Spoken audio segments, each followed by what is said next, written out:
So guys, आप लोग का पेपर झकास गया होगा, जबरदस्त गया होगा, ऐसा मैं होप करता हूं। एंड अब हो रहे 5:16। 16 मिनट बीत गए, आप लोग ऑडिट का पेपर देके निकल गए हो।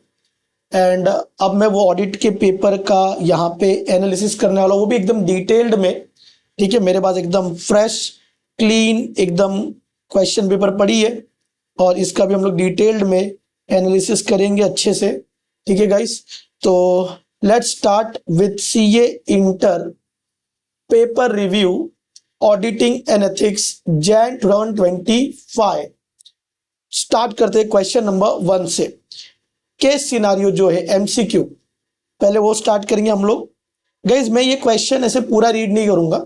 हम पहले क्या करते हैं, इस केस सिनारियो पे क्या एमसीक्यू पूछा है वो रीड करेंगे एंड फिर वहां पे जाके केस सिनारियो में क्या पैराग्राफ है वो चेक करेंगे। ठीक है, वैसे तो सही तरीका आपको पूरा केस सिनारियो पहले रीड करना चाहिए, बट समय को ध्यान में रखते हुए पहले हम क्या करेंगे, ये एमसीक्यू के नीचे के पीछे क्वेश्चन पढ़ेंगे एंड फिर ऊपर केस में जाके देखेंगे कि पैराग्राफ में कहां पे, और वो एकदम अच्छे से समझेगा, डोंट वरी, एकदम डिटेल में समझेगा। तो based on the above fact answer the following. ठीक है, पहला question 1 MCQ. ABC trader offered its warehouse as security for loan. ABC trader अपना वेयरहाउस मतलब इमूवेबल प्रॉपर्टी क्या कर रहा है, गिरवी रख रहा है। वैसे गाइस, अगर इमूवेबल प्रॉपर्टी गिरवी रखेंगे तो उसको क्या बोलते हैं, हम लोग ने पढ़ा है मोड ऑफ सिक्योरिटी, राइट। और मोड ऑफ सिक्योरिटी में क्या होता है, हमने क्या बोला था, कोड बोला था, असली लस्सी पीकर मोटा हो गया। मोटा मतलब मॉर्गेज। इमूवेबल प्रॉपर्टी अगर आप गिरवी रखते हो उसको मॉर्गेज बोलते हैं, राइट। तो इमूवेबल प्रॉपर्टी को गिरवी रखते हैं तो उसको मॉर्गेज बोलते हैं।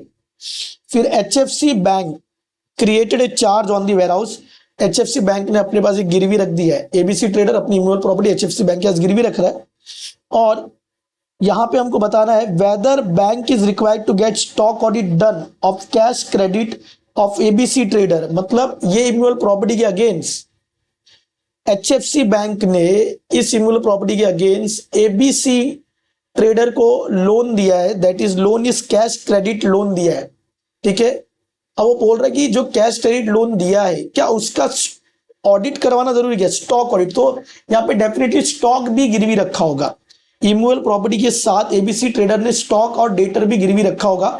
एक बार हम लोग ऊपर पढ़ते हैं केस सिनारियो में एबीसी ट्रेडर, यहाँ इश्यू नंबर 3 में, तो loan application from ABC trader.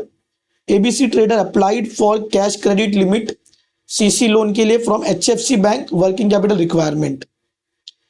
In discussion with ABC HFC bank has requested different forms of, अलग अलग मोड ऑफ सिक्योरिटी मांगा है, जैसे nature of the asset offered, immovable property जो हमने क्वेश्चन में देखा जिसको इमूवेबल प्रॉपर्टी गिरवी तो मॉर्गेज बोलते हैं। गुड्स इन स्टॉक भी गिरवी बिकॉज उसके अगेंस्ट सीसी लोन दिया है, स्टॉक एंड डेटर भी गिरवी है, इंश्योरेंस पॉलिसी भी गिरवी है, ये सब गिरवी रखा गया है।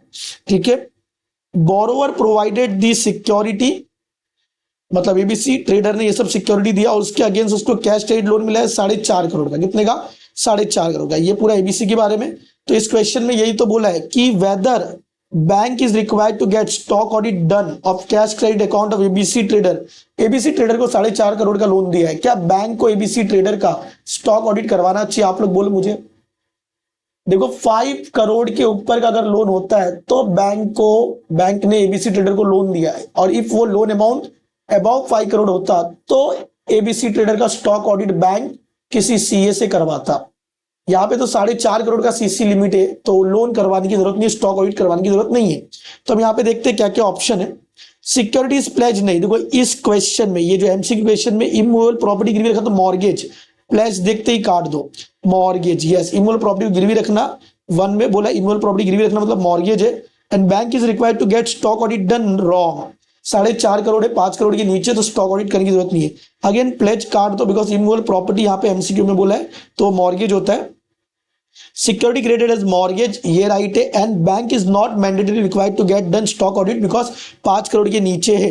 तो डी आपका राइट आंसर है, फर्स्ट एमसीक्यू एबीसी ट्रेडर वाले का।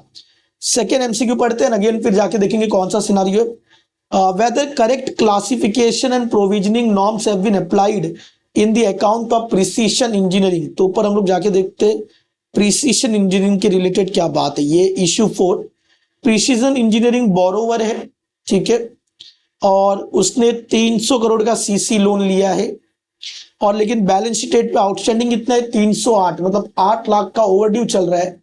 आपको पता है सीसी में जो ओवरड्यू जैसे ही हो जाए तो हम उसको क्या क्लासिफाई कर देते हैं, एनपीए, तो ये एनपीए हो गया। लेकिन बैंक ने क्लासिफाई किया दिया अकाउंट को एज ए सब स्टैंडर्ड, ठीक है ना, एनपीए अगर अप टू 12 मंथ तक है तो उसको सब स्टैंडर्ड बोलते, तो बैंक ने सब स्टैंडर्ड क्लासिफाई, कोई दिक्कत नहीं, आगे बढ़ते।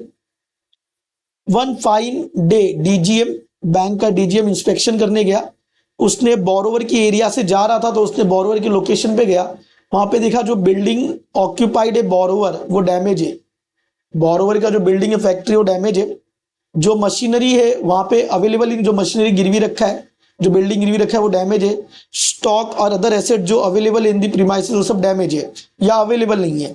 Borrower was not available, telephone call के बोरोवर फिर भी अवेलेबल नहीं था, कोई कांटेक्ट नहीं हो पाया, तो डीजीएम ने बोला एक इंडिपेंडेंट वेरिफिकेशन कराओ, जो एसेट इसने गिरवी रखा है वो एसेट रियल में है कि नहीं, उसकी वेरिफिकेशन कराओ, इंडिपेंडेंट चेकिंग कराओ और उसकी रिपोर्ट मंगाओ। जब रिपोर्ट मंगाया गया कि no security mortgage with the bank is available, पूरा ऑडिट किया, इंडिपेंडेंट वेरिफिकेशन ऑफ एसेट क्या report was submitted, no security mortgage with bank is available, मतलब फिजिकली कोई सिक्योरिटी मिल ही नहीं रही, जो उसने गिरवी रखा है इंडिपेंडेंट वेरिफिकेशन कराने के बाद वो प्रिसीशन के जो भी एसेट्स गिरवी थी वो कुछ भी वहां पे अवेलेबल नहीं है। रिपोर्ट बैंक ने एक्सेप्ट किया, बस एक पीस ऑफ लैंड मिला है उनको जिसकी वैल्यू 25 लाख है, बाकी जो एसेट्स गिरवी रखे तो वो एसेट्स वहां पे अवेलेबल ही नहीं है, मॉर्गेज ही नहीं है। अब तो बड़ी कंसर्न होगी, 25 लाख का सिर्फ सिक्योरिटी है और ओरिजिनल लिमिट थी 300 करोड़ की और 300 लाख की, 308 lakh as on balance sheet date outstanding है, 308 लाख बैलेंस शीट डेट पे आउटस्टैंडिंग है, और भैया 25 लाख रुपए की सिक्योरिटी सामने, इस सिक्योरिटी से तो 10%, 308 का 10% करूं तो 30.8, 10% भी रिकवर नहीं होगा। और जब आपका लेस देन 10% रिकवर होता है तो आपको मैंने पढ़ाया है erosion of value of asset, आपको फिर वो एनपीए का रूल नहीं फॉलो करना है 90 डेज, वो सब सीधा इसको क्या करना है लॉस एसेट में क्लासिफाई करना है। अगर more than 90% of value of asset क्या हो जाता है, अगर इरोड हो जाता है, तो यहाँ पे मोर देन 90% इरोड हो गया, बिकॉज एसेट से 10% भी नहीं निकलने वाला है। अब देखते क्या पूछा है, वेदर करेक्ट क्लासिफिकेशन, मतलब वो एसेट का क्लासिफिकेशन, इसको स्टैंडर्ड, सब स्टैंडर्ड या लॉस एसेट वो पूछ रहा है, और कितना प्रोविजन बनाना चाहिए 15%, 20%, 100% वो पूछ रहा है। तो अकाउंट इस ऊपर इन लोगों ने किसमें क्लासिफाई किया था, अगर देखोगे तो सब स्टैंडर्ड एसेट में। तो गाइस सब स्टैंडर्ड तो रॉन्ग है, होना किसमें चाहिए, लॉस एसेट में 100%, मैंने बता दिया जो। तो account is correctly classified but provision should be made 100% wrong, account correctly नहीं क्लासिफाइड है, इन्होंने सब स्टैंडर्ड एसेट किया जो करेक्ट नहीं है। Account should have been classified as doubtful asset भी नहीं, डाउटफुल एसेट में भी ये क्लासिफाई नहीं होगा, सिक्योर्ड वाले को डाउटफुल अनसिक्योर्ड नहीं। Account should have been classified as loss asset, classify करना है फुल प्रोविजन, 100% प्रोविजन बनेगा, ये राइट है। फिर भी हम लोग डी ऑप्शन देख लेते, डाउटफुल नहीं, लॉस एसेट सीधा एंड 100% का प्रोविजन बनेगा, ये राइट आंसर है ऑप्शन नंबर सी। अगला एमसीक्यू है, whether the asset classification of accounts of x limited is correct. अब देखना है अपने को भाई एक्स लिमिटेड के रिलेटेड क्या दिया है, दो इश्यू तो पढ़ लिया हमने, फर्स्ट पैराग्राफ है एक्स लिमिटेड, पूरा केस सिनेरियो वैसे भी रीड कर लिया हमने। तो कंसोर्टियम मतलब ग्रुप कैश क्रेडिट दिया गया है, ग्रांटेड किया किसको, एक्स लिमिटेड को, और HFC bank is a consortium member है, ग्रुप मेंबर है, और सीसी फैसिलिटी है 50 करोड़ की, मतलब पूरे ग्रुप ने मिला के 50 करोड़ दिया है।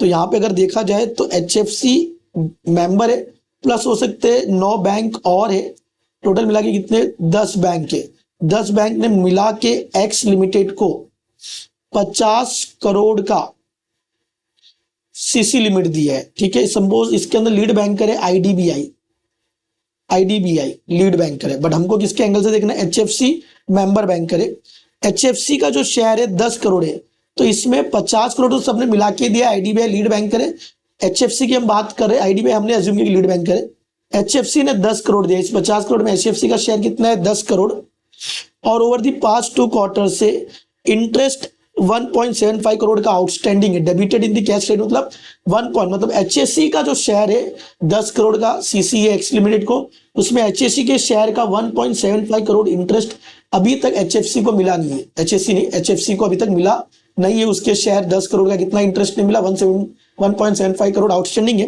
बट उसके सामने 1.25 करोड़ रुपए जमा हुआ है, तो उसके शेयर का अभी भी 1.25 करोड़ जमा कर दिया, 1.75 करोड़ इंटरेस्ट पेंडिंग है, 1.25 करोड़ जमा कर दिया, तो आउटस्टैंडिंग कितना है 0.5 करोड़, मतलब 50 लाख का अभी भी आउटस्टैंडिंग इंटरेस्ट है जो एसएफसी को अपने एक्स लिमिटेड से क्या करना है, रिकवर करना है। ये एचएफसी का शेयर है, और ओवरऑल ग्रुप कंसोर्टियम एडवांस कितना है 50 करोड़ का है। हमको यहाँ पे एचएफसी के एंगल से सोचना, और हमने अज्यूम किया कि लीड बैंकर कौन है, IDBI. Despite this shortfall, 50 lakh की कमी है, तो हैज बीन क्लासिफाइड, मतलब एचएफसी ने अपने हिस्से के 10 करोड़ को लोन को 50 लाख आउटस्टैंडिंग अभी भी इंटरेस्ट, तो एनपीए क्लासिफाई करना चाहिए था, बट उसने क्या क्लासिफाई किया, परफॉर्मिंग एसेट। एचएफसी बैंक ने अपने शेयर का कितना उसको क्या क्लासिफाई कर दिया, परफॉर्मिंग एसेट, जो कि रॉन्ग है, ये नॉन परफॉर्मिंग एसेट। अच्छा, इसने क्यों परफॉर्मिंग एसेट किया, based on A certificate from lead banker. अच्छा, मैंने अज्यूम किया था आईडीबीआई लीड बैंकर, यहाँ पे लोग ने बैंक दिया यूएनसी बैंक लिमिटेड क्या है, यहाँ पे लीड बैंकर है। देखो, हम लोग ने जब कंसोर्टियम एडवांस पढ़ा था, तो उसमें हम लोग ने पढ़ा है कि कई बार ईएमआई का पैसा रिकवर करने के लिए जो मेंबर बैंक, जैसे यहाँ पे HFC, member bank lead banker के पास जाता है, और लीड बैंकर को बोलता है भाई मेरा पैसा मिल नहीं रहा है यार, आप लीड बैंकर रिकवर करके दो। तो उस टाइम पे लीड बैंकर एक सर्टिफिकेट लिख के देता है, ठीक है मैं रिकवरी करके दूंगा। देखो खड्डे में गया वो सर्टिफिकेट, लीड बैंकर सर्टिफिकेट लिख के दे, मेंबर बैंकर एचएफसी को कुछ फर्क पड़ता नहीं है। Lead banker UNC bank, lead banker certificate लिख के दे, एचएफसी बैंक को कुछ भी लिख के दे कि हाँ मैं रिकवर करके दूंगा तेरे शेयर का पैसा, उससे कुछ फर्क नहीं पड़ता। रिकवरी के बेसिस पे एनपीए क्लासिफाई होता है। हर इंडिविजुअल कंसोर्टियम बैंक का जो मेंबर है, हर इंडिविजुअल बैंक को अपनी अपनी रिकवरी हिस्ट्री के बेसिस पे एनपीए अपने अपने शेयर का क्लासिफाई करना होता है। लीड बैंकर सर्टिफिकेट लिख के दे, वो सब इररिलेवेंट है। NPA classification purely on the basis of किस पे होता है, रिकवरी। और यहाँ पे इसकी 50 लाख की रिकवरी नहीं हुई, उसको अपना इंडिविजुअल रिकवरी देखना है, और इसलिए उसको क्या करना चाहिए था, उसको एनपीए क्लासिफाई करना चाहिए था, बट इसने क्या क्लासिफाई किया, परफॉर्मिंग एसेट, मतलब एनपीए नहीं क्लासिफाई किया। अब देखते क्वेश्चन में क्या पूछा है, whether the asset classification of account of X limited is correct। भाई इसने परफॉर्मिंग एसेट किया तो करेक्ट नहीं है। Classification is correctly done wrong, classification correctly done wrong, classification is correctly done ना, classification is not in order because performing asset दिखा है, ये एनपीए होना चाहिए। has done on the basis of record of recovery, yes, classification is not in order, ये order में नहीं है, रिकवरी के बेसिस पे करना था, सर्टिफिकेट के बेसिस पे नहीं। इसकी रिकवरी के हिसाब से इसका पैसा रिकवर नहीं हो रहा, तो इसको एनपीए लेना चाहिए था, तो नॉट इन ऑर्डर बिकॉज ये लोग ने परफॉर्मिंग एसेट बताया। नेक्स्ट क्वेश्चन है, is the bank's decision not to apply NPA and income recognition norms to account of SJ limited is valid under. देखते हैं एसजे लिमिटेड की क्या बात कर रहे हैं लोग, फिर उस पे आते हैं। तो पूरा केस हमने वैसे भी पढ़ लिया, एसजे लिमिटेड का पैराग्राफ ये, asset classification of SJ limited, SJ account has seen no recovery, 18 महीने से कुछ पैसे नहीं मिल रहे, तो डेफिनेटली भैया ये एनपीए का सब स्टैंडर्ड एसेट वगैरह बन जाएगा। However the bank has not applied NPA norms और इनकम रिकॉग्निशन। देखो हमने क्या बोला है, सपोज फर्स्ट महीने पैसा नहीं है, कोई दिक्कत नहीं है, वैसे में जीरो है, लेकिन हम लोग क्या करते हैं, ईएमआई एक्रूअल बेस पे रिकॉर्ड करते हैं। सेकंड महीने नहीं आया, मतलब वो एसएमए 1 है, हम लोग अभी भी इंटरेस्ट एक्रूअल बेस पे रिकॉर्ड कर रहे हैं। एसएमए 2 90 दिन हो गया, आज पैसे नहीं आ रहे, ईएमआई नहीं आया 90 दिन से, फिर भी हम लोग एक्रूअल बेस पे ईएमआई रिकॉर्ड करते हैं। 90 दिन तक हमने इनकम रिकॉर्ड किया, इनकम रिकॉग्निशन। जैसे ही 91 डे पे एनपीए होगा, तो इनकम रिकॉग्निशन का रूल क्या बोलता है, ये जो 90 दिन का आपने 3 महीने का ईएमआई रिकॉर्ड किया, उसको रिवर्स कर दो, इनकम रिकॉग्निशन बोलता है। बिकॉज 91 डेज हो गया, एनपीए होगा, तो ये इंटरेस्ट अब मिलेगा नहीं, इनकम रिकॉग्निशन बोलता है इसको रिवर्स कर दो। और आगे एनपीए होने के बाद आप कब इंटरेस्ट रिकॉर्ड करोगे, जब एक्चुअल में कैश बेस पे इंटरेस्ट रिसीव होगा बैंक को, तो ही रिकॉर्ड, ये इनकम रिकॉग्निशन रूल है। तो यहाँ पे लोग ने ना तो इनकम रिकॉग्निशन का रूल फॉलो किया, मतलब 18 महीने हो गए, एनपीए का सब स्टैंडर्ड वगैरह बन चुका है, तो इन्होंने इनकम रिकॉग्निशन का रूल नहीं फॉलो किया, मतलब इन्होंने जो इनकम को रिकॉर्ड कर दे उसको रिवर्स नहीं किया, और ये अभी भी शायद एक्रूअल बेस पे ईएमआई 18 महीने से रिकॉर्ड करे, जो कि गलत है, वो रिकॉर्ड नहीं होना चाहिए, एनपीए होने के बाद कैश बेस पे होना चाहिए। तो इन्होंने इनकम रिकॉग्निशन का रूल नहीं फॉलो किया। दूसरा, 18 महीने में इन्होंने एक चीज और बोला ना, एक तो इनकम रिकॉग्निशन मैंने समझा दिया, और क्या नहीं फॉलो किया, एनपीए नॉर्म्स नहीं फॉलो किया। मतलब एनपीए नॉर्म्स में उसको 18 महीने में किस पे क्लासिफाई कर देना चाहिए था, एनपीए या सब स्टैंडर्ड एसेट में क्लासिफाई करना था, वो लोग ने ये भी नहीं फॉलो किया। तो गलती तो की है लोग ने। आगे देखते क्या बोलता है मैनेजमेंट, क्या जस्टिफाई करा इस गलती के लिए। This by stating that the account is guaranteed by the central government guaranteed loan है। भैया याद है, चाचा विधायक है। अगर सेंट्रल गवर्नमेंट कोई लोन क्या करता है गाइस, गारंटी देता है कोई लोन का, तो वहां पे बैंक को एग्जेम्पशन है कि उसको एसेट को एनपीए नहीं क्लासिफाई करना। भाई 18 महीना क्या 25-50 महीना हो जाए, अगर सेंट्रल गवर्नमेंट गारंटेड लोन है तो एनपीए क्लासिफाई करने की जरूरत नहीं, ये एग्जेम्पशन है। तो ये मैनेजमेंट बराबर जस्टिफाई कर रही है कि इसलिए उसने एनपीए नहीं बनाया, because central government guaranteed loan में एनपीए बनाने की जरूरत नहीं है, प्रोविजन बनाने की जरूरत नहीं है। चलो ये रीजन ठीक है। बट इनकम रिकग्निशन अगर आप लोग को पता है कि चाहे वो सेंट्रल गवर्नमेंट गारंटेड लोन है या नॉर्मल लोन है, सेंट्रल गवर्नमेंट गारंटेड लोन में आपको एनपीए एग्जेम्प्ट है, मतलब एनपीए का नॉर्म्स फॉलो नहीं करना है, आपको एसेट को एनपीए नहीं क्लासिफाई करना, बिकॉज गवर्नमेंट गारंटी देगी तो गवर्नमेंट पैसा देगी। तो इन्होंने उसको एनपीए नहीं क्लासिफाई किया, स्टैंडर्ड एसेट रखा, कोई दिक्कत नहीं, ये राइट है, बिकॉज सेंट्रल गवर्नमेंट के गारंटीड लोन में एग्जेम्प्ट है। लेकिन इनकम रिकग्निशन का इनको नॉर्म्स फॉलो करना था, वो एग्जेम्प्ट नहीं, इनकम रिकग्निशन का नॉर्म्स इनको फॉलो करना था। जो अक्रूवल बेस पे इनकम रिकॉर्ड किया वो रिवर्स करना था, और आगे भी जो लोग अक्रूवल बेस पे रिकॉर्ड करें वो स्टॉप करना है, इनकम रिकग्निशन नॉर्म्स फॉलो करना था। तो इन्होंने दो नॉर्म्स नहीं फॉलो किए, इन्होंने एनपीए का नॉर्म्स नहीं फॉलो किया गवर्नमेंट गारंटेड लोन में, ये ओके, बट इनको ने इनकम रिकग्निशन का नॉर्म्स नहीं फॉलो किया, ये गलत किया। ये इनको फॉलो करना है, इनको अक्रूवल बेसिस पे नहीं रिकॉर्ड करना है, जो रिकॉर्ड किया रिवर्स करना चाहिए। बट इन लोग ने एनपीए का नॉर्म्स भी नहीं फॉलो किया और इनकम रिकग्निशन भी नहीं फॉलो किया। एनपीए का नहीं फॉलो किया राइट है, इनकम रिकग्निशन का फॉलो नहीं किया गलत है, समझ में? तो एनपीए का नहीं फॉलो किया सही है, एनपीए नहीं फॉलो करना है उनको, सेंट्रल गवर्नमेंट के लिए एग्जेम्प्ट है, एनपीए का फॉलो नहीं करना है। बट इनकम रिकग्निशन का नॉर्म्स नहीं फॉलो किया, ये लोग ने गलत किया, वो एग्जाम नहीं, इनको इनकम रिकग्निशन का नॉर्म्स फॉलो करना है, कैश बेस पे इनकम रिकॉर्ड करना, अक्रूवल वाले रिवर्स करना है। तो देखते हैं हम लोग गाइस यहाँ पे एक्चुअल क्वेश्चन में क्या है। Is the bank's decision not to apply NPA and income recognition norms, मतलब वही क्वेश्चन है, एनपीए का नहीं अप्लाई किया सही है, इनकम रिकग्निशन का अप्लाई नहीं किया गलत है, इनकम रिकग्निशन का फॉलो करना था। एनपीए का नहीं फॉलो किया, अगेन अगेन बोल रहा हूं, गवर्नमेंट गारंटेड में चलेगा, लेकिन एनपीए का नॉर्म्स नहीं फॉलो, इनकम रिकग्निशन का नॉर्म्स नहीं फॉलो किया, वो गलत है। देखो यहाँ पे bank is correct to the extent not applying NPA norms, एकदम बराबर है। However, exemption is not available, इनकम रिकग्निशन को फॉलो करना चाहिए था, अक्रूवल का रिवर्स करना चाहिए था, कैश बेस पे रिकॉर्ड करना था। तो ऑप्शन 1 ही एकदम राइट लग रहा है मुझे। Option B not applying income, और ये दोनों एग्जाम्प्ट गलत, नॉट अप्लाइंग दोनों नॉट एप्लीकेबल नहीं है, दोनों नॉट एप्लीकेबल नहीं है। तो ऑप्शन ए राइट है, ऑप्शन ए राइट है एवरीवन, ठीक है। आगे देखते हैं गाइस।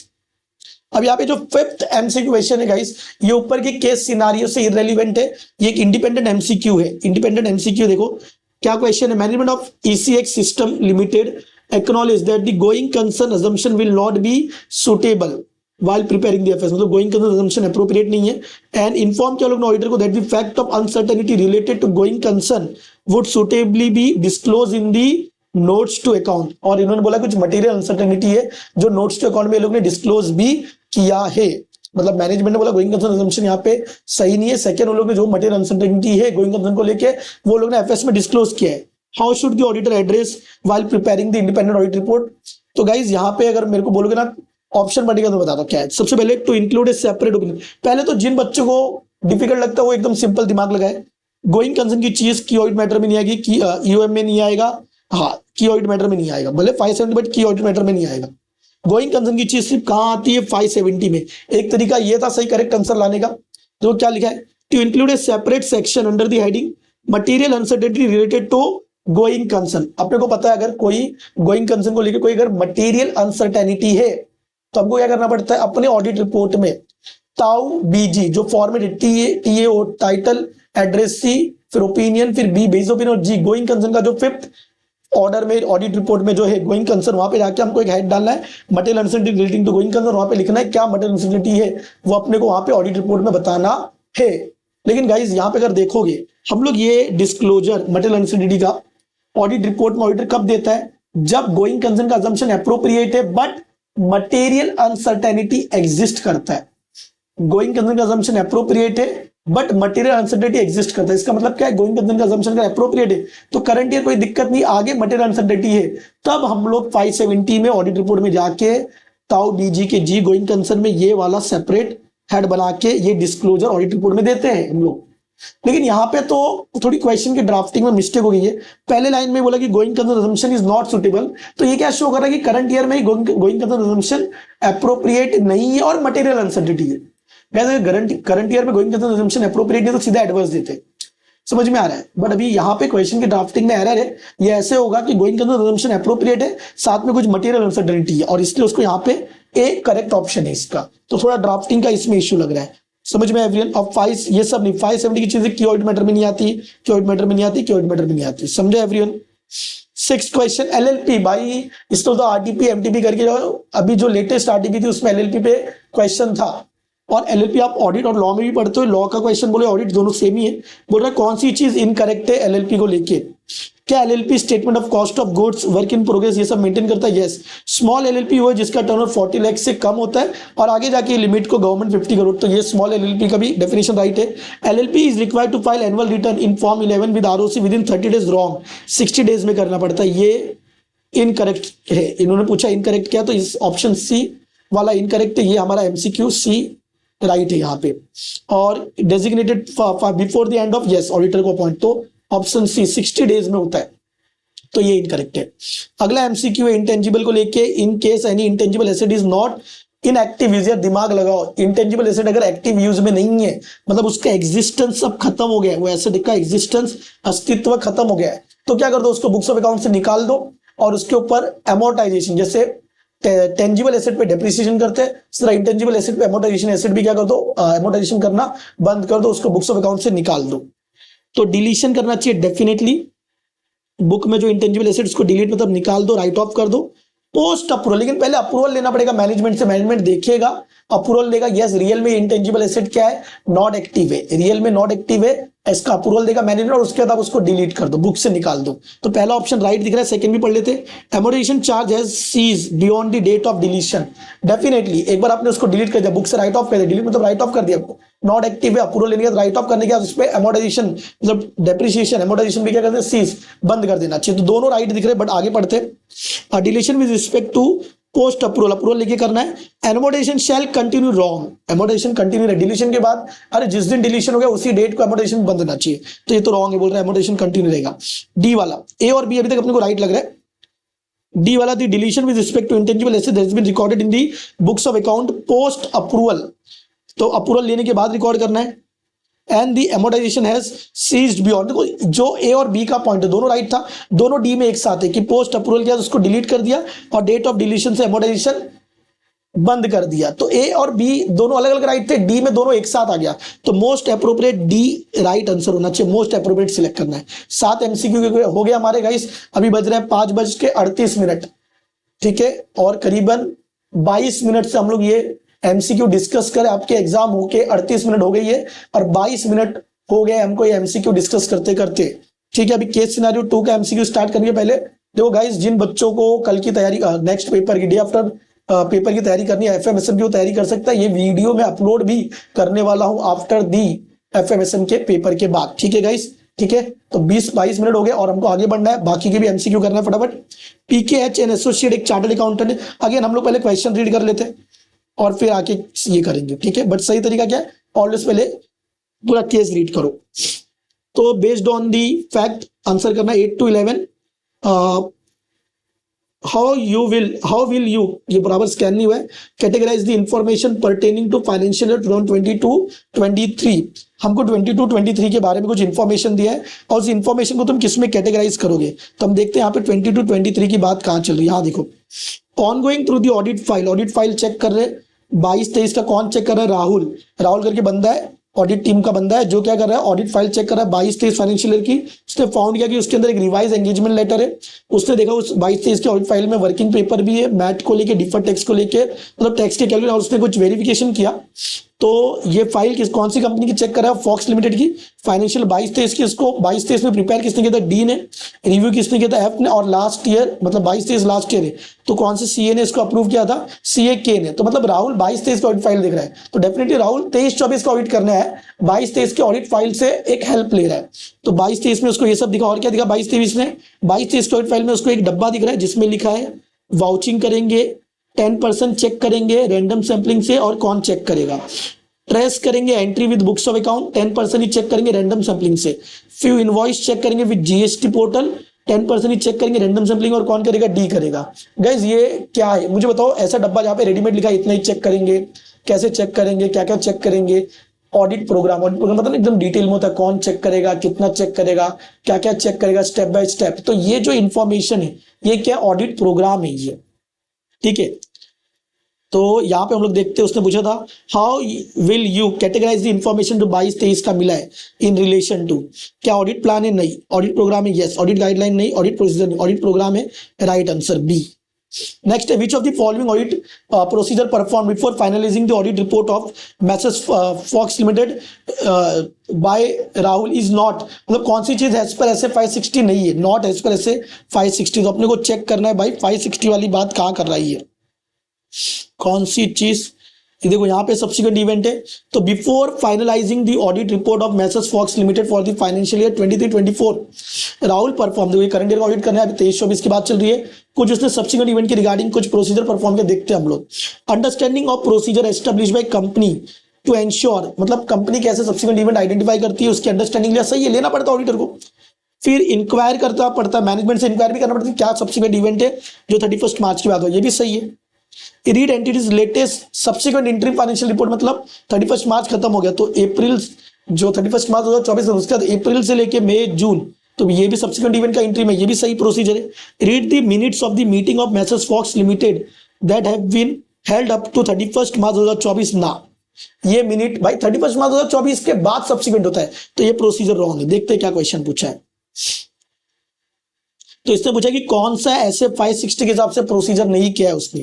तो हमने 4 प्रोसीजर देखे। प्रोसीजर नंबर 4 क्या था कि मिनट बुक देखेंगे 31 मार्च 2024 तक, वो गलत है। इज नॉट एज पर ऐसे 560, वो नॉट एज पर ऐसे 560 के हिसाब से नहीं है, तो प्रोसीजर 4 इज रॉन्ग बिकॉज तुम मिनट बुक 31 मार्च 2024 का देख के क्या करोगे, आपको सब्सिक्वेंट इवेंट का देखना है, ठीक है। नेक्स्ट, तो ये तुम्हारा आंसर होगा। नेक्स्ट है which of the following would not form part of the explanation given by CAP to Rahul. देखते कहां पे दिया है CAP to राहुल की बात किधर हो रही है, यहां पे देखते, यहां पे पढ़ते CAP the partner heading the audit team, तो ये हेड है engagement partner, plan to take Rahul, तो राहुल यहाँ पे टीम मेंबर है और CA कौन है? P है, वो राहुल को इन ऑडिट वर्क में हेल्प कर रहा है 23-24 के। टिल लास्ट ईयर कौन था हेड? पी के जगह पे CA था हेड, बराबर, was the head of the audit team, ठीक है। Has it is the first assignment, तो राहुल का पहला असाइनमेंट है 23-24, उसको गाइड कौन कर रहा है 23-24 में? CAP ने उसको इंस्ट्रक्शन दिया था कि ऑडिट फाइल देखने का, फॉक्स का जो हमने नीचे देखा 22-23 का लास्ट ईयर का फाइल देखिए 23-24 में हेल्प मिलेगा, वो देखने के लिए बोला था, ठीक है। तो यहाँ पे तो कुछ खास दिख नहीं रहा कि उसने क्या बताया। आगे कुछ पढ़ते हैं, आगे कहीं कुछ बोला है,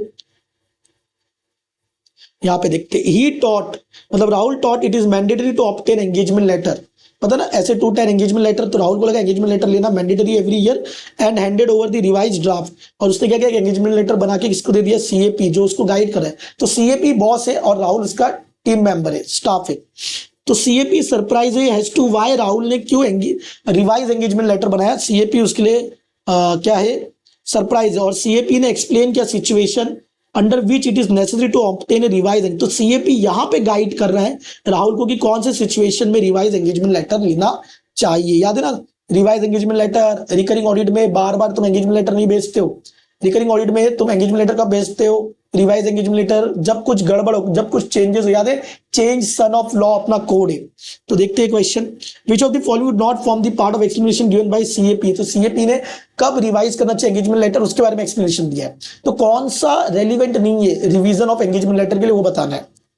सीनियर मैनेजमेंट ठीक है, चेंज इन नेचर साइज ठीक है, चेंज इन रेगुलेटरी ठीक है, ये गलत है। रिप्लेसमेंट ऑफ CA के by P, this is wrong, ये ऐसा कुछ भी CAP ने गाइडलाइन नहीं दिया कि इस कारण से चेंज होता है, रिवाइज्ड होता है और एंगेजमेंट लेटर ना, तो दिस इज रॉन्ग, ये रॉन्ग है, ऑप्शन C है answer. Next, which of the following statement included by Rahul in revise draft engagement letter is incorrect, देखते हैं उसने रिवाइज्ड एंगेजमेंट लेटर में, हाँ देखो यहाँ पे Rahul immediately drafted a revised engagement letter for the financial year 23-24 and also specified the scope of audit to include the following, तो ये रिवाइज एंगेजमेंट लेटर बनाया राहुल ने, और तो डेफिनेटली एंगेजमेंट लेटर के कंटेंट में स्कोप ऑफ ऑडिट आता है, याद है, सॉरी स्मैश क्या स्कोप ऑफ ऑडिट। तो स्टेटमेंट 1 क्या डाला उसकी, रिलायबिलिटी, ये हम लोग चेक करेंगे, स्कोप का काम है। डिस्क्लोजर किया कि नहीं वो चेक करेंगे। All aspect of entity relevant to FS वो चेक करेंगे। Responsibility of auditor to prepare financial statement, नहीं है, मैनेजमेंट की रेस्पॉन्सिबिलिटी, ऑडिटर की रेस्पॉन्सिबिलिटी नहीं है, स्टेटमेंट 3 रॉन्ग है। नेक्स्ट अगला scenario guys, case scenario, last scenario है अपना एमसीक्यू, फिर इसके बाद खत्म हो जाएगा।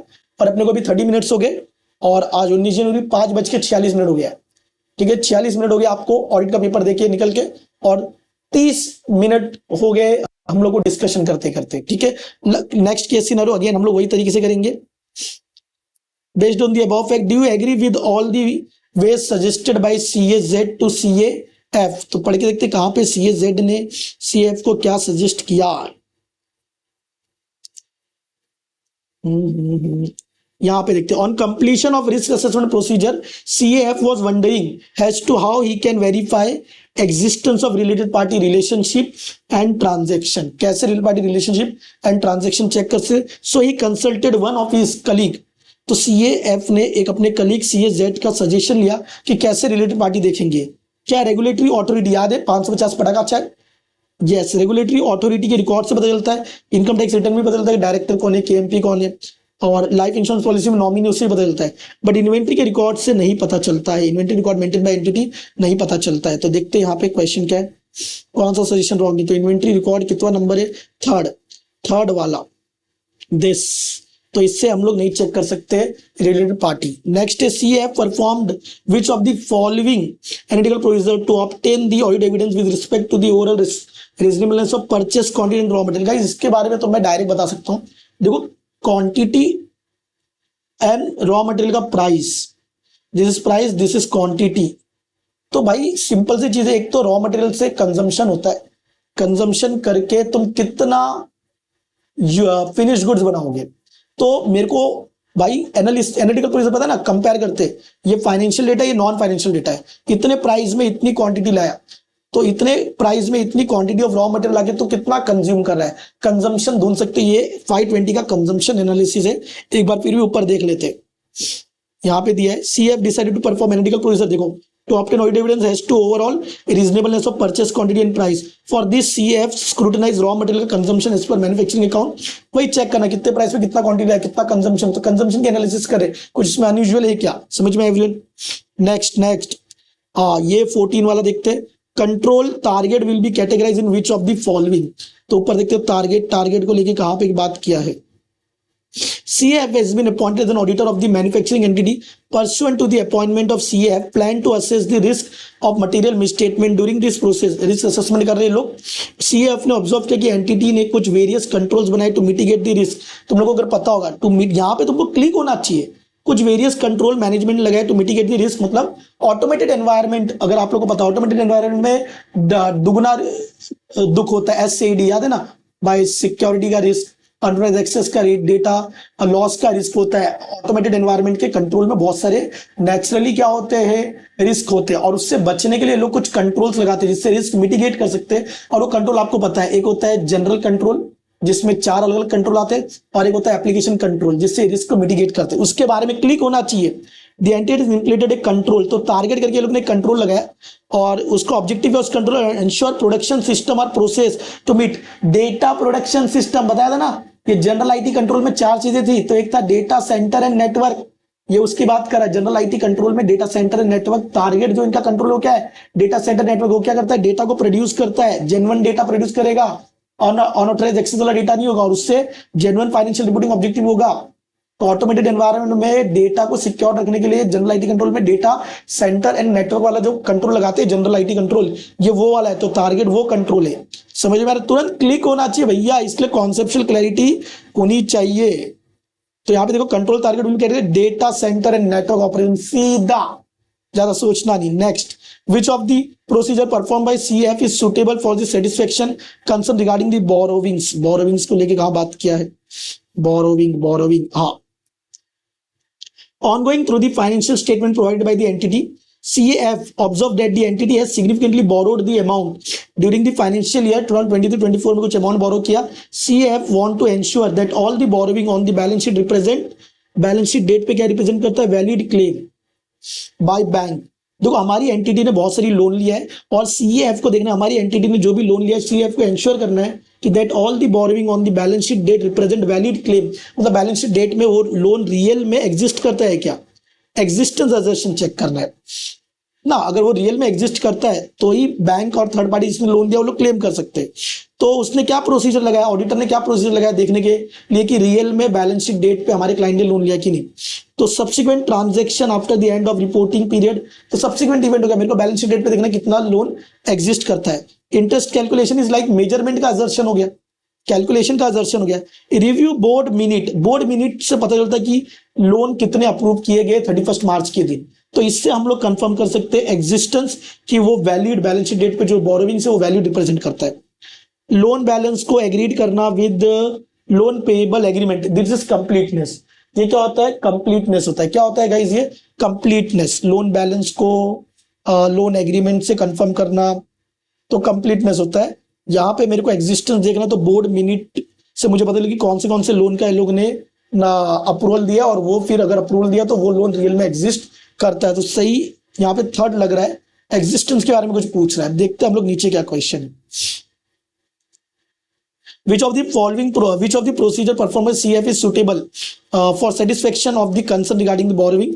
मैंने जो बोल रहा था प्रोसीजर 3 मुझे लग रहा है एग्जिस्टेंस का. ठीक है, सो क्वेश्चन थोड़ा डाइस होते, थोड़ा लिटिल रिस्की क्वेश्चन है बट मुझे लगता है इसका आंसर होगा प्रोसीजर 3. एग्जिस्टेंस चेक करने के लिए जो मैंने बोला ऊपर कि बोर्ड के मिनट बुक से पता चलता है कि कितने न्यू लोन लैंडिंग एग्रीमेंट को अप्रूव किया. और मुझे कैसे पता लगा एग्जिस्टेंस, बिकॉज लोग बोल रहे बैलेंस शीट डेट को रिप्रेजेंट करता है कि नहीं वैलिड क्लेम. ठीक है, तो यहाँ पे पूरे हमारे एमसीक्यू हो गए एंड 36 मिनट हो गए और हमने सारे MCQ with detail conceptual understanding, ऐसा नहीं फटाफट डिटेल कॉन्सेप्चुअल अंडरस्टैंडिंग के साथ कर लिया है. समझ में आ रहा है एवरीवन. अब यहाँ से हमारा डिस्क्रिप्शन स्टार्ट हो रहा है. डिस्क्रिप्शन वाले क्वेश्चन, डिस्क्रिप्टिव क्वेश्चन देखो. APN company chartered accountant are appointed has statutory auditor. ठीक है, स्टैट्यूटरी ऑडिटर किसके, of Heavy Industries Limited, a listed company engaged in the manufacturing of electric vehicle for the financial year 23-24. तो एक listed company का अपने को काम मिला है.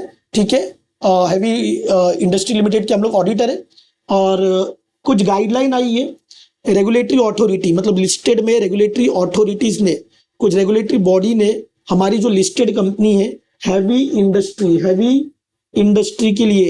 इंडस्ट्री के लिए कुछ गाइडलाइंस दिया है. क्या गाइडलाइन है कि हर लिस्टेड कंपनी को रिक्वायर्ड टू मेंटेन एक डिजिटल डेटाबेस मेंटेन करना है ऑफ ऑल दोस पर्सनल, मतलब एक डिजिटल डेटाबेस बनाना है. ऑल पर्सनल मतलब हैवी इंडस्ट्री के जितने भी स्टाफ को एक्सेस है बुक्स ऑफ अकाउंट का. और ये क्यों करना है, इनसाइडर ट्रेडिंग को अवॉइड करने के लिए, कोई बाहर खबर ना दे दे. इनसाइडर ट्रेडिंग होती है ना शेयर मार्केट में. तो हम लोग एक लिस्टेड कंपनी की ऑडिट करें हैवी इंडस्ट्री की, और लिस्टेड कंपनी की जो रेगुलेटरी बॉडी है उसने एक डिजिटल डेटाबेस मेंटेन करने के लिए बोला है. ये कानून बनाया और वो हैवी लिमिटेड अपने लिस्टेड कंपनी को वो बनाना है डेटाबेस डिजिटल.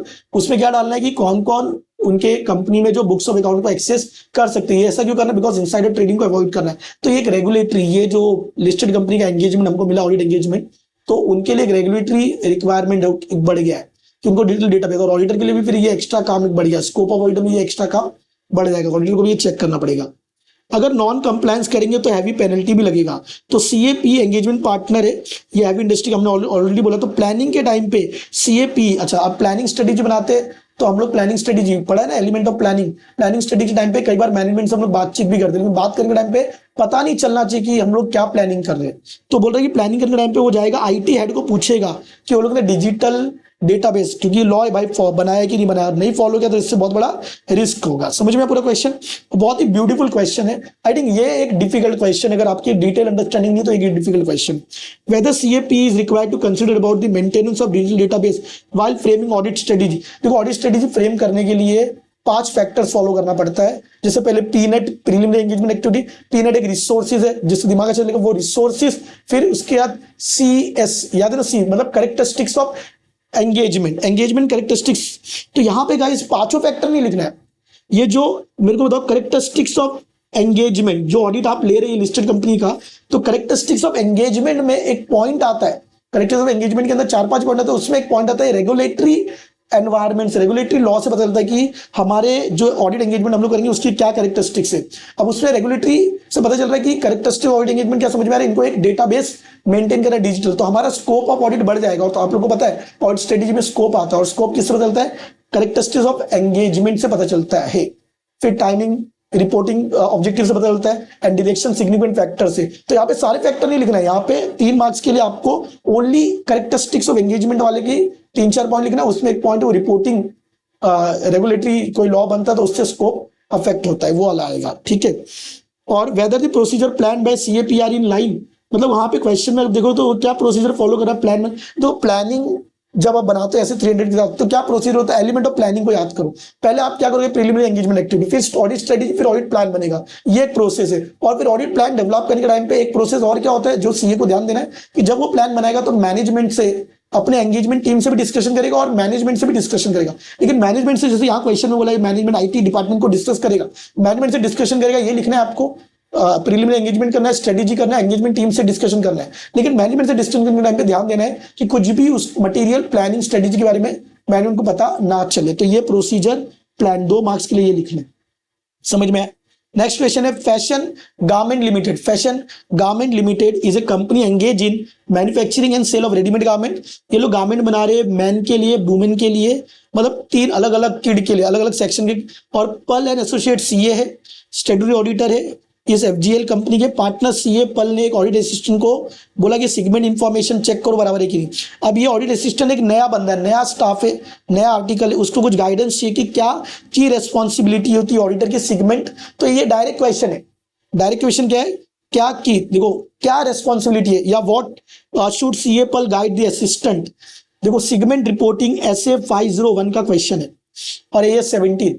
सेगमेंट रिपोर्टिंग में पहले क्या जिम्मेदारी ऑडिटर की वो बताना है अपने को, या क्या मकसद है ऑडिटर का, पहले वो बताना है, रिस्पॉन्सिबिलिटी। तो यहाँ पे पल क्या गाइड करेगी कि क्या रिस्पॉन्सिबिलिटी ऑडिटर की सेगमेंट रिपोर्टिंग को लेकर SA 501 में ये असिस्टेंट को गाइड करेगी। गाइस क्या है बताओ, SA 501 के हिसाब से sufficient approved audit evidence obtain करना है, ये गाइड, ये जिम्मेदारी है। और एविडेंस किस लिए ऑब्टेन करना है, कि जो भी प्रेजेंटेशन और डिस्क्लोजर हुआ है सेगमेंट रिपोर्टिंग का वो सही मेथड से हुआ है, AS 17 का पालन हुआ है, उसके एविडेंस ऑब्टेन करना है। तो ये पहले गाइड करेगी CA पल, ये जिम्मेदारी ऑडिटर की। तो ये 2 मार्क का क्वेश्चन है क्या।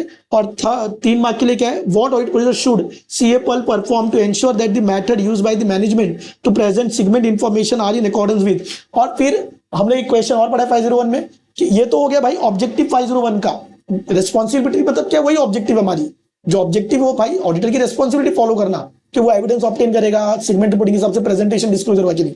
बट वो कौन से मेथड, देखो AS 17 में अलग अलग मेथड है सेगमेंट रिपोर्टिंग का प्रेजेंटेशन डिस्क्लोजर करने के लिए। तो ऑडिटर को एंश्योर करना है कि मैनेजमेंट ने जो भी मेथड फॉलो किया है वो AS 17 के हिसाब से, वो तुम कैसे चेक करोगे। तो वो भी हमारी बुक में है कि कैसे चेक करता ऑडिटर, कौन से मेथड है, कौन सा मेथड सही है AS 17 के हिसाब से। सेल का इंटर ट्रांसफर सेल एलिमिनेट करना, फिर वो रेवेन्यू का, फिर वो 75% में क्राइटेरिया 10% का। तो ये 3 मार्क्स के लिए डायरेक्ट क्वेश्चन, बट क्वेश्चन की डिटेल अंडरस्टैंडिंग पहले होनी चाहिए। और उसके लिए ऑडिट को कॉन्सेप्चुअली डिटेल में पढ़ना चाहिए। लेकिन हमारे बच्चे, सर आप डिटेल में क्यों पढ़ाते हो, इतना क्यों पढ़ाते हो। भाई शॉर्टकट में पढ़ने से ऑडिट का पेपर नहीं होता है, और ये इस अटेम्प्ट के पेपर ने प्रूव कर दिया, जो डिटेल अंडरस्टैंडिंग से पढ़ता है उसी बच्चे का स्वाहा होने वाला है, उसी बच्चे का भला होने वाला है। नेक्स्ट क्वेश्चन है spare parts limited received an input from internal auditor. तो इंटरनल ऑडिटर से कुछ इनपुट मिला कंपनी को, that internal control implemented by the company appears to be reasonable, best है, स्ट्रॉन्ग कंट्रोल है, कोई भी फ्रॉड नहीं होगा, प्रिवेंट हो जाएगा। अकॉर्डिंगली ये लोग ने क्वालिफाइड पर्सन को इंटरनल कंट्रोल डिपार्टमेंट में हेड बनाया, CA राज को। देखो कंपनी ने CA राज को इंटरनल कंट्रोल का हेड बनाया, इंटरनल ऑडिटर बोल सकते हो या हेड बोलते हो, हेड बना दिया। मतलब यहाँ पे CA राज कंपनी की तरफ से वो हेड है, इंटरनल कंट्रोल चेक करता है। CA राज के स्कोप ऑफ वर्क में क्या, उसको चेक करना है इंटरनल कंट्रोल बराबर है कि नहीं, इंटरनल कंट्रोल सब कुछ प्रॉपर है, इंप्लीमेंट हुआ है। स्ट्रॉन्ग कंट्रोल CA राज ने चेक किया, बोला सारे इंटरनल कंट्रोल क्या एकदम स्ट्रांगली बने हुए, ठीक है, और कोई भी फ्रॉड होने के चांसेस नहीं है, ऐसा CA राज ने पूरा चेक किया है। अब फिर CA राज ने ये सब चेक करके एक मीटिंग हुई। CA राज जो इंटरनल कंट्रोल हेड, उसने बोला सारे कंट्रोल स्ट्रांग है। मीटिंग में सीनियर मैनेजमेंट आया और जो मैं कंपनी का स्टेटस ऑडिटर दोनों आए, और मीटिंग में उसने बोला कि हमारे कंट्रोल एनवायरनमेंट, देखो 5 कंपोनेंट है इंटरनल कंट्रोल का, सो पहला कंपोनेंट है कंट्रोल एनवायरनमेंट, और ये बोल रहा है कि कंट्रोल एनवायरनमेंट एकदम सेटिस्फैक्ट्री। कौन सीए राज जो हेड इंटरनल कंट्रोल का, किसको बोल रहा है? मैनेजमेंट और स्टेटस को मीटिंग में बोल रहा है, और फ्रॉड हो ही नहीं सकता है। आप मुझे बताओ, यहाँ पे एक डायरेक्ट क्वेश्चन बन जाता है, whether existence of statutory satisfactory control environment can be considered as absolute determinant to fraud. मुझे बताओ, हम लोग ने पढ़ा है control environment, chaos, participate, code, याद है ना? कंट्रोल एनवायरनमेंट क्या सेटिस्फैक्ट्री है, तो इसका मतलब फ्रॉड नहीं होगा। देखो कंट्रोल एनवायरनमेंट सेटिस्फैक्ट्री है, रिस्क कम है कि कंट्रोल वीक होगा, लेकिन ऐसा आप बोलोगे कि फ्रॉड होगा ही नहीं, गलत है।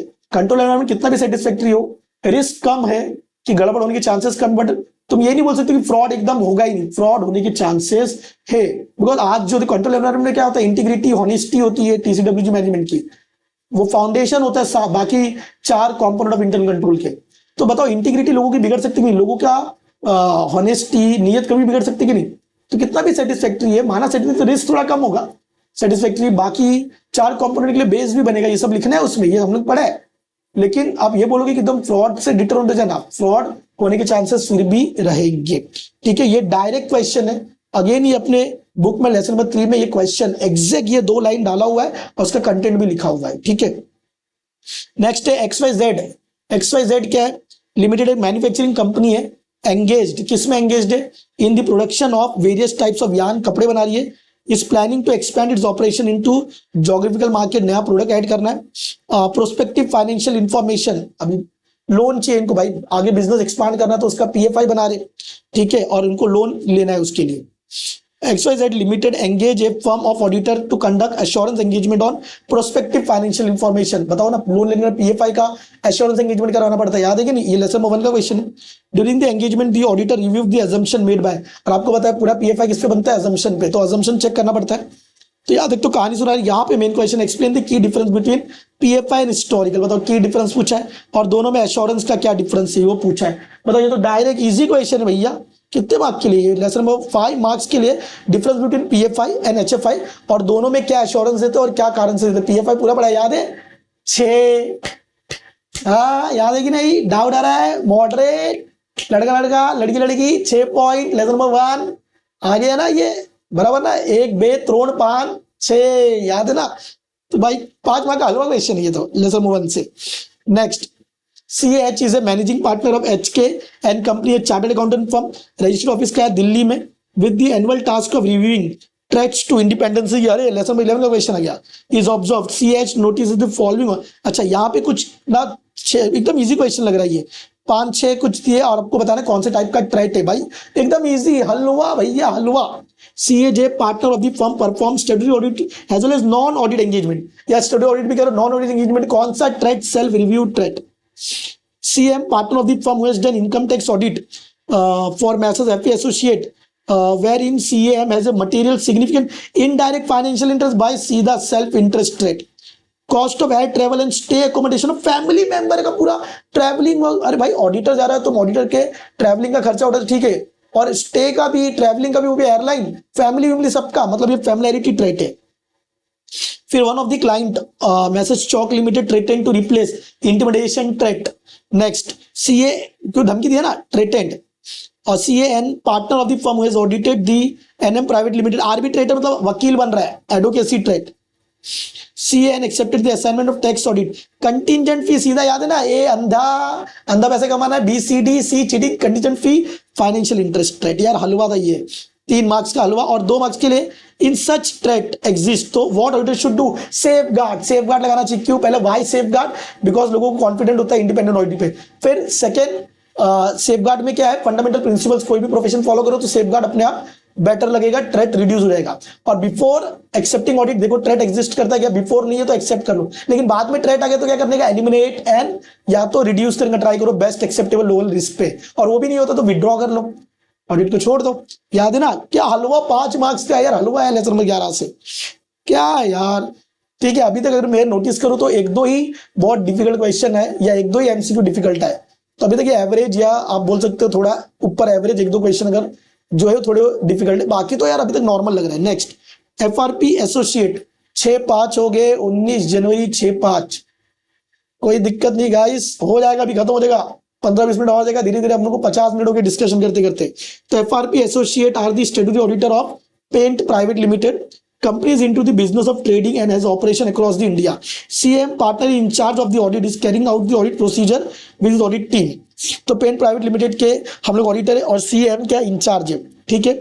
और सीएम ने सीए रवि जो टीम मेंबर है उसको बोला कि तेरे को कुछ टास्क करना है, ऑडिट एविडेंस ऑब्टेन करना है, और फिर टास्क करेगा तो ऑडिट एविडेंस मेरे को दे देना।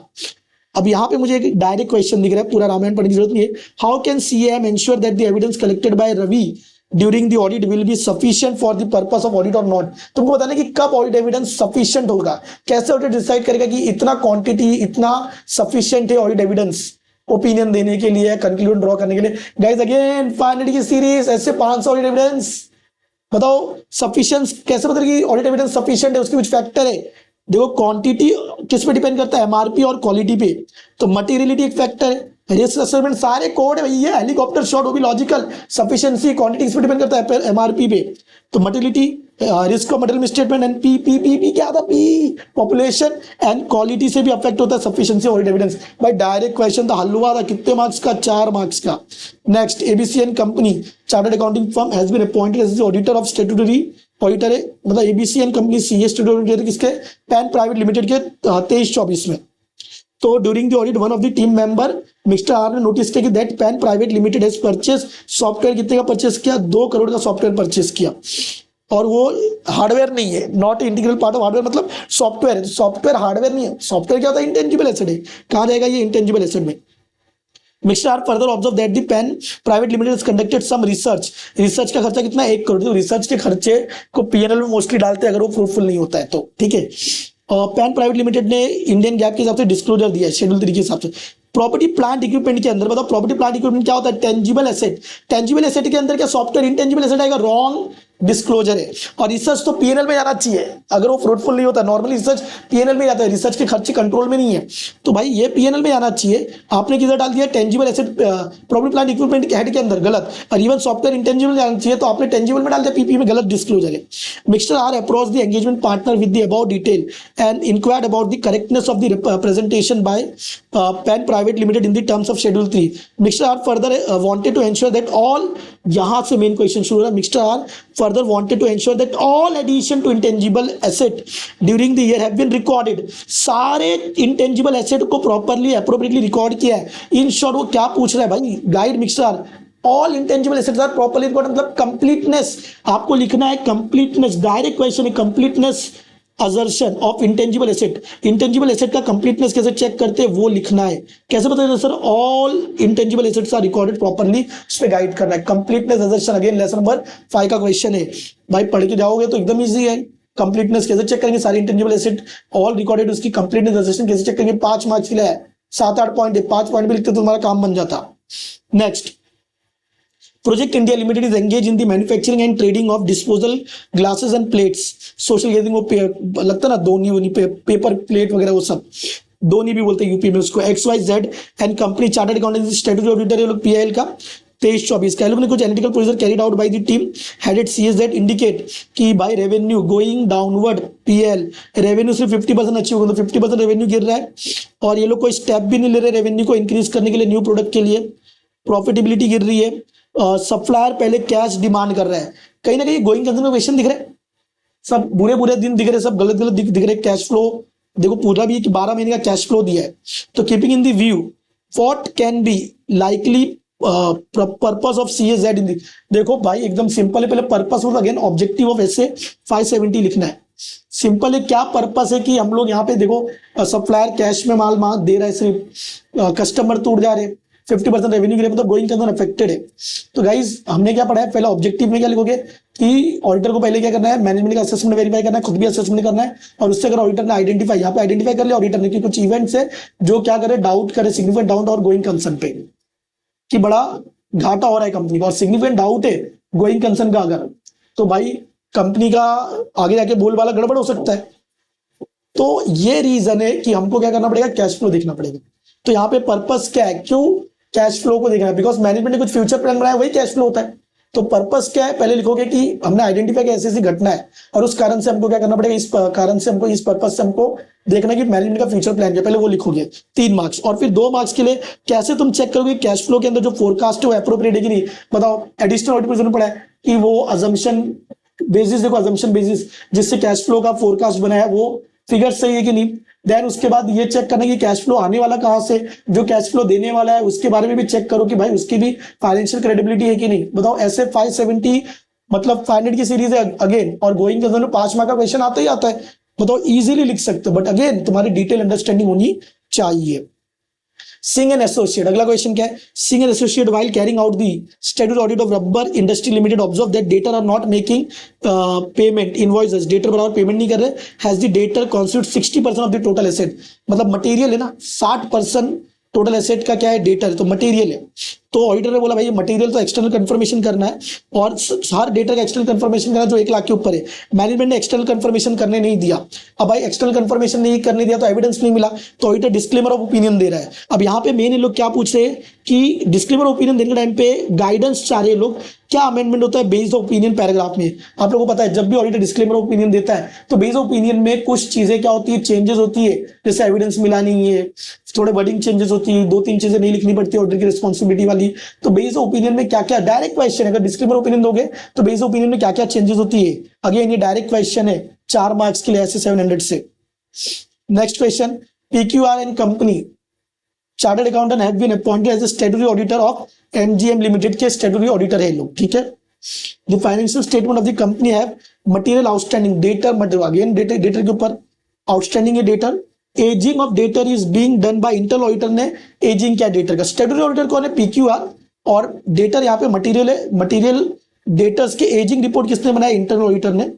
और this issue was also discussed with management, ठीक है। द एंगेजमेंट पार्टनर पीक्यूआर ने डिसाइड किया कि एज वाइज डेटा रिपोर्ट जो इंटरनल ऑडिटर ने बनाया है उस पर रिलाई करें, बिकॉज जो स्टैट्यूटरी ऑडिटर है पीक्यूआर उसके पास टाइम नहीं है, तो बोल रहा है जो डेटर के एजिंग रिपोर्ट इंटरनल ऑडिटर बनाया हम उस पर रिलाई करेंगे। आफ्टर द ऑडिट रिपोर्ट देने के बाद एंगेज पार्टनर रियलाइज किया कि जो डेटर का एजिंग रिपोर्ट था भाई वो तो मिसलीडिंग था, अब टाइम नहीं था, तो स्टैट्यूटरी ऑडिटर ने क्या किया, इंटरनल ऑडिटर के डेटर के जो एजिंग रिपोर्ट बनाया उस पर रिलाई कर लिया। ऑडिट रिपोर्ट देने के बाद पता चला कि जो एजिंग रिपोर्ट इंटरनल ऑडिटर बनाया तो गड़बड़ था, लेकिन स्टैट्यूटरी ऑडिटर तो उस पर रिलाई कर लिया। अब बताओ किसकी गलती मानी जाएगी, engagement partner held internal auditor, बताओ पागल है साला, एंगेजमेंट स्टैट्यूटरी ऑडिटर कौन बोल रहा है इंटरनल ऑडिटर की गलती नहीं, तुम इंटरनल ऑडिटर का वर्क यूज करो एज पर एस 610। जिम्मेदार कौन होगा, ऑलवेज स्टैट्यूटरी ऑडिटर ही जिम्मेदार होगा, तो यहाँ पे इंटरनल ऑडिटर जिम्मेदार नहीं है, स्टैट्यूटरी ऑडिटर पहले ये। एंड फिर what consideration should have been taken before relying, देखो इंटरनल ऑडिटर का वर्क यूज करने के पहले 3 स्टेप, 3 चीजों का कंसीडरेशन देखना पड़ता है। पहले वो इंटरनल ऑडिटर प्रोफेशनल बंदा कैसा वो, सेकंड उसका काम कैसा है, एंड थर्ड कितना काम उसका रेलिवेंट है जो हम लोग को यूज करना है, उसकी एडिक्वेसी देखना है।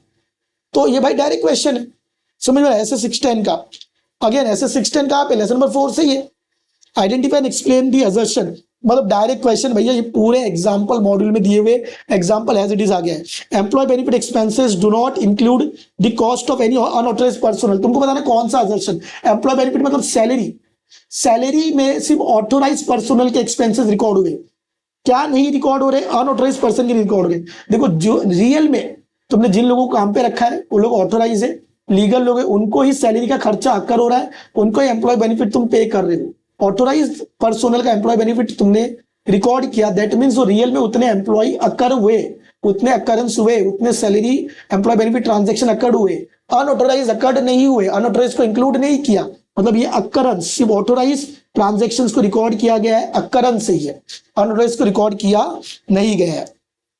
All the items of inventory pertaining to relevant year shall be included, all मतलब completeness regardless of location, मेरा माल थर्ड पार्टी के पास है, कंजाइनी केस कहीं भी पड़ा है, मेरा माल है ना, ऑल सब इन्वेंट्री रिकॉर्ड होना चाहिए बुक्स ऑफ अकाउंट में, कंप्लीटनेस का असर्शन आएगा। Sales are recorded correctly in the books of account based on the invoice, discount on be properly adjusted, measurement, measurement भाई डिस्काउंट वगैरह एडजस्ट किया है, proper calculation, measurement. Entity owns और control, जब भी वर्ड ओन्स और control देख लो, या purchase invoice in the name of the client, मतलब rights and obligation. Inventory has been recognised as the, inventory balance sheet का आइटम और उसका वैल्यूएशन AS2 के हिसाब से कैसे होता है, कॉस्ट और market price which is low, तो वैल्यूएशन। इन्वेंट्री देखो बैलेंस शीट के आइटम की कैलकुलेशन को वैल्यूएशन बोलते हैं, PNL के आइटम के जैसे सेल्स का था कितना डिस्काउंट वगैरह माइनस, उसको मेजरमेंट बोलते हैं। तो भाई सिंपल यार, कितने मार्क्स के लिए था, 5 मार्क्स के लिए हलवा असर्शन यार, आराम से बंदा पास हो सकता है।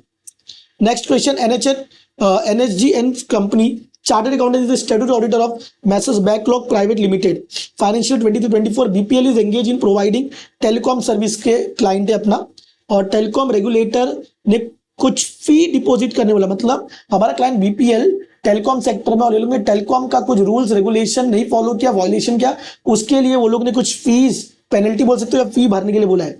तो बीपीएल क्या गया, फीस नहीं भर रहा, अपना क्लाइंट ने लिटिगेशन केस ठोक दिया, अपील कर दिया, और ये केस अभी भी पेंडिंग है। और कंपनी ने क्या किया, ये चीज को फाइनेंशियल स्टेटमेंट डिस्क्लोज कर दिया। ऑडिट टीम मेंबर ने भी पूरी ऑडिट कर ली और उनको भी पता है कि ऐसा एक लिटिगेशन चल रहा है। तो ऑडिट टीम लीडर मतलब engagement partner knows the matter, that matter of the norms violation are pending, मतलब लिटिगेशन पेंडिंग है और उसको ऑडिट रिपोर्ट में इंक्लूड करना है। तो वो सीक योर गाइडेंस चाहते हैं कि ऑडिट रिपोर्ट में कौन सा मैटर होगा, ये यूएम मैटर होगा कि यूएमपी की है, और उसके ड्राफ्टिंग भी गाइड करना है अपनी। ये यूएम मैटर पैराग्राफ है। कुछ बच्चों को लगेगा कि ये 501 का है ना, कुछ बच्चों को लगेगा बिकॉज उसने बोला ऑडिट रिपोर्ट में कहाँ ड्राफ्ट करे, तो कारो तो भाई वो स्टेटूटरी ऑडिट स्टेटूटरी ड्यूज होता है। एंड अगेन 501 का लिटिगेशन भी नहीं आएगा बिकॉज यहाँ पे ऑडिट रिपोर्ट ड्राफ्टिंग में उसको क्या हेल्प चाहिए। तो ये लिटिगेशन बताओ, पेनल्टी, लेट फीस, लिटिगेशन खर्चा, ये एफएस का आइटम है। और जब आप एफएस के आइटम पे एम्फसाइज करते, एफएस के मैटर पे, लिटिगेशन फीस एफएस का मैटर है, उस पे जब आप फोकस करते हो तो वो एम्फसाइज ऑफ मैटर होता है। एफएस के आइटम को जब हाईलाइट करते हो, एम्फसाइज ऑफ मैटर पैराग्राफ में इसको ड्राफ्ट करके बताएंगे, कैसे बताएंगे बताओ। इजी क्वेश्चन है भैया। Next, Z limited engage ABC and company chartered accountant to conduct its statutory audit for the financial year 23-24 के लिए, and the audit team developed an overall audit strategy and plan to address, वो लोग ने audit plan भी बनाया। During the audit several कुछ changes हो तो प्लान में भी क्या होगा, चेंजेस होगा, प्लान में चेंजेस हो, स्कोप ऑफ ऑडिट में भी चेंजेस होगा। ऑडिट डॉक्यूमेंटेशन, डेफिनेटली तुम ऑडिट का डॉक्यूमेंटेशन हर चीज का करते हो, स्ट्रेटेजी बनाओ, प्लान बनाओ, स्ट्रेटेजी प्लान में क्या चेंजेस हो सबका डॉक्यूमेंटेशन करना चाहिए। बट यहाँ क्या लिखा है, company fail to document the audit strategy and audit plan. Auditor of a company मतलब ऑडिटर ने ऑडिट स्ट्रेटेजी ऑडिट प्लान का डॉक्यूमेंटेशन नहीं किया, फिर उसमें जो चेंजेस हो उसके वजह से जो स्ट्रेटेजी प्लान चेंज हुई उसका डॉक्यूमेंटेशन नहीं है। डॉक्यूमेंटेशन करना जरूरी है। Has a senior auditor of the firm briefly outline what should be included in the documentation of audit strategy and audit plan. Direct question है, और कुछ अगर चेंजेस हो क्या वो भी इंक्लूड होना चाहिए। देखो guys again lesson number 2 audit strategy, भाई एग्जाम का फेवरेट क्वेश्चन, इस बार 10 मार्क्स ला चुका। एक ऊपर क्वेश्चन है किधर आ गया 5-5। भाई तुम कोई भी काम करो हर चीज का डॉक्यूमेंटेशन करना जरूरी है। लेसन नंबर 2 में तुमको पता ऑडिट स्ट्रेटेजी कैसे बनता है, ऑडिट प्लान कैसे बनता है, और फिर किस कारण से चेंजेस होता है। जो तुम पढ़ते हो वही चीज तुमको डॉक्यूमेंटेशन में लिखना है कि भाई ऑडिट स्ट्रेटेजी बनाने के लिए 5 फैक्टर, 5 फैक्टर की हमने डॉक्यूमेंटेशन की। ऑडिट प्लान ऑडिट स्ट्रेटेजी के बेस पे बनता है, उसके हमने डॉक्यूमेंटेशन की। फिर कुछ चेंजेस, सिग्निफिकेंट ट्रांजेक्शन, याद है ना, क्यू 3 रीजन है, क्यू यू ई 3 रीजन है। इस 3 रीजन की वजह से क्या होता है, चेंजेस होता है, सर्कमस्टांसेस चेंज हो गया, अनयूजुअल कुछ चीजें हो गई। इस 3 रीजन की वजह से जो भी चेंजेस होता है, कंडीशन चेंज हो जाती है, CUE क्यू याद है ना, कंडीशन, अनएक्सपेक्टेड, ये सब चेंजेस होता है। तो उस कारण से क्या होता है, तुम्हारा ऑडिट स्ट्रेटेजी ऑडिट क्या होता है, चेंज होता है। तो जो तुमने पढ़ा है उसी का डॉक्यूमेंटेशन तुमको लिखना है, वही चीज को लिखने की, ये सब चीजों को डॉक्यूमेंट करेंगे। ऐसे क्वेश्चन तो बहुत ईजी हो जाते हैं। ठीक है, तो ये क्वेश्चन था अपना। नेक्स्ट है SRP limited appointed Messrs JK and company as it statutory auditor. Auditor while carrying out the audit observed that the company has entered into a complex transaction जिसका मटेरियल इफेक्ट होगा FS में। तो auditor ने देखा कि कुछ complex transaction जिसका FS में मटेरियल इंपैक्ट होगा। In order to have realistic information on the set transaction, audit team decided to take assistant from TCWG। बताओ ऑडिट याद है ना, ऐसे 260-65 में कोई भी सिग्निफिकेंट चीज के लिए TCWG को मिलते हैं हम लोग। तो ऑडिट टीम भी TCWG को मिलने की बात करी। 2 of the audit team member are discussing who can, ये डायरेक्ट क्वेश्चन भाई, who can be TCWG but could not get fair idea. उनको पता नहीं TCWG कौन होता है। गाइज ये भाई one of the most odd question है, क्या पूछ रहा है TCWG कौन होता है। अगेन ऐसे 260 में मैंने डाला है बुक में कि TCWG कौन होता है, बट मैंने लिखा ओनली फॉर रीडिंग पर्पस। ये लोग ने ऑड क्वेश्चन पूछ लिया, तुमको लिखना है कि TCWG कौन कौन हो सकता है। वहां पे 6-7 सर्कमस्टांस है, ये TCWG, ये TCWG, ये TCWG, ये TCWG हो सकता है। और अगर आपको वो याद नहीं है तो तुमको बताया मैंने, इंडिपेंडेंट डायरेक्टर भी TCWG हम लोग पढ़ा है, ऑडिट कमिटी भी TCWG है। ठीक है, फिर वो नॉमिनेशन रेमुनेशन कमेटी, ये सब क्या TCWG होते हैं। तो कौन TCWG हो सकता है, वो क्वेश्चन पूछ लिया भाई 5 मार्क्स के लिए और क्वेश्चन। बट अपनी बुक में ये क्वेश्चन है और हमने उसको रीड भी किया, पढ़ा भी है, बट मैंने बोला था रीड ओनली, बट ये आ गया। तो आपको रीड भी किया तो आइडिया तो लिख सकते हो। ठीक है, TCWG के ऊपर क्वेश्चन डायरेक्ट पूछ लिया। हेल्पिंग एड एक कोऑपरेटिव सोसाइटी है जो 10 साल से वेलफेयर का काम कर रही है, और इनके पास कुछ आइडल फंड्स पड़े हुए और उन्होंने ब्लू चिप में इन्वेस्ट कर दिया। गाइस सीधा इधर आओ, सेक्शन 32 की इसकी बात करता है। कॉर्पोरेट सोसाइटी कहाँ पे पैसा इन्वेस्ट करेगा, इक्विटी और ब्लू चिप में तो नहीं इन्वेस्ट कर सकता है। तो आपको डायरेक्ट लिखना कि ये लोग कहाँ पे इन्वेस्टमेंट कर सकते हैं सेक्शन 32 के हिसाब से। कॉर्पोरेट सोसाइटी के बॉन्ड में इन्वेस्ट कर सकते हैं, गवर्नमेंट बॉन्ड में, स्टेट गवर्नमेंट बॉन्ड में, ये सब में इन्वेस्ट कर सकते हैं, बट ये लोग इक्विटी वगैरह में इन्वेस्ट नहीं कर सकते, वो लिखना है। फिर CAP was consulted by one of his friend mister Robin. Robin informed क्या him that he wanted to enter in education sector में, तो सीए का एक दोस्त है रॉबिन, उसको एजुकेशन सेक्टर में जाना है, पैसे इन्वेस्ट करना है। Operation of the school will manage by Robin ही मैनेज करेगा, इन्वेस्टमेंट भी करेगा, रेवेन्यू वगैरह जो है existing management of school confirm करेगी। मेन सोर्स क्या होता है स्कूल का fees, simple what steps are involve in very, कैसे तुम स्कूल की फीस, चाहे मैंने पीपीटी दिया उसमें फीस कैसे वेरीफाई करते, आउट ऑफ डिफरेंट एंटिटी में पीपीटी में पूरा लिखा हुआ है, वो भी पढ़ गए तो फीस कैसे वेरीफाई करते आपको पता चल जाएगा, इतना इजी क्वेश्चन है। Oval Enterprises Limited is under legal obligation to represent its current year's financial statement along with the previous year's financial, मतलब दो फाइनेंशियल स्टेटमेंट जब आपस में कंपेयर होते हैं उसको कंपैरेटिव एफएस बोलते हैं, बराबर ना। ऐसे 710 Karan, an associate chartered accountant, has been appointed as a statutory auditor for the year. Karan notices the last year's financial statement contain an adverse opinion. Last year में adverse opinion for the financial statement whole. Last year कुछ misstatement था, उसकी वजह से last year के auditor ने क्या किया, एडवर्स ओपिनियन दिया था। तो गाइड करो सीए करण को 710 के हिसाब से क्या ट्रीटमेंट देना चाहिए। भाई ट्रीटमेंट के लिए क्या करोगे, अगर लास्ट ईयर का मिस स्टेटमेंट जो डेटर का है अभी तक करेक्शन नहीं हुआ तो इस साल भी क्या करेंगे हम लोग, एडवर्स ओपिनियन देंगे। लेकिन लास्ट ईयर का मिस स्टेटमेंट करेक्ट कर दिया तो इस टाइम पे फिर ऑडिटर क्या कर सकता है, अनमोडिफाइड ओपिनियन दे सकता है। एक तो ये चीज ट्रीटमेंट गाइड करना है, एंड कैसे वो व्हाट डिस्क्लोजर, क्या डिस्क्लोजर करेगा ऑडिट रिपोर्ट में, अदर मैटर पैराग्राफ में बताना कि लास्ट ईयर का ऑडिट इसने किया था, लास्ट ईयर का ऑडिटर ने ये ओपिनियन दिया था, ठीक है, वो बताना पड़ता है ना, मैंने बताया 710 में, ठीक है एवरीवन। 710 का क्वेश्चन था। तो गाइज यहाँ पे हमने पूरी डिस्कशन कर ली। एंड गाइज अगर आप मुझे पूछोगे MCQ was very average, easy था। जिसने बैंक ऑडिट नहीं किया उसके लिए थोड़ा रिस्की, और एक दो जो डिजिटल डेटा वाला था वो थोड़ा रिस्की हो सकता था। वो टारगेट वाला, टारगेट जिसको नहीं समझा रहेगा वो एमसीक्यू में था। 1-2 मार्क्स का डिफिकल्ट था, अगर आपने अच्छे से पढ़ के तो फिर भी 26-28 मार्क्स आराम से ला सकते हैं एमसीक्यू। डिस्क्रिप्टिव में मुझे वो डिजिटल डेटाबेस वाला जो पहले ही क्वेश्चन आया, क्वेश्चन 1 है स्ट्रेटेजी वाला, वो उसके लिए आपकी डिटेल अंडरस्टैंडिंग होनी जरूरी है। देन एक गोइंग कंसर्न वाला क्वेश्चन है उसके लिए भी, एंड 1-2 क्वेश्चन है, हम बोल सकते हैं 3-4 5-5 मार्क के, 20 मार्क के क्वेश्चन थोड़े बहुत डिफिकल्ट हो सकते हैं, लेकिन बाकी 50 मार्क्स के क्वेश्चन तो इजी है। तो जिसने अच्छे से पढ़ के गाइस मैं बोलता हूँ वो स्कोर कर सकता है। अच्छे से पढ़ने का मतलब है जो डिटेल ऑडिट की अंडरस्टैंडिंग रखता है उसके लिए ये पेपर बेस्ट था, एवरेज था। बाकी जो लोग थोड़ा, मैक्सिमम बच्चे तो डिटेल पढ़ते नहीं, थोड़ा गड़बड़ कर देते, और डिटेल अंडरस्टैंडिंग जिनकी नहीं उनके लिए तो अबव एवरेज था, लिटिल डिफिकल्ट उनके लिए पेपर बोल सकते हो, बट मेरे ख्याल से जो पढ़ गया था उनके लिए तो एवरेज और इजी पेपर था। ठीक है गाइस, ये वीडियो आपको आपके एग्जाम के बाद देखना है, ठीक है। मैंने एक 2 मिनट का ओवरव्यू बना के मैं डाल देता हूँ, वो आप चाहिए तो आज देखते हो 2 मिनट का ओवरव्यू, बट ये डिटेल वीडियो आपको आपके एफएमएसएम के एग्जाम के बाद देखना है, ठीक है गाइस। तब तक आप एफएमएसएम का एग्जाम दो, उसके बाद आपका जलसा ही है, तब देखना।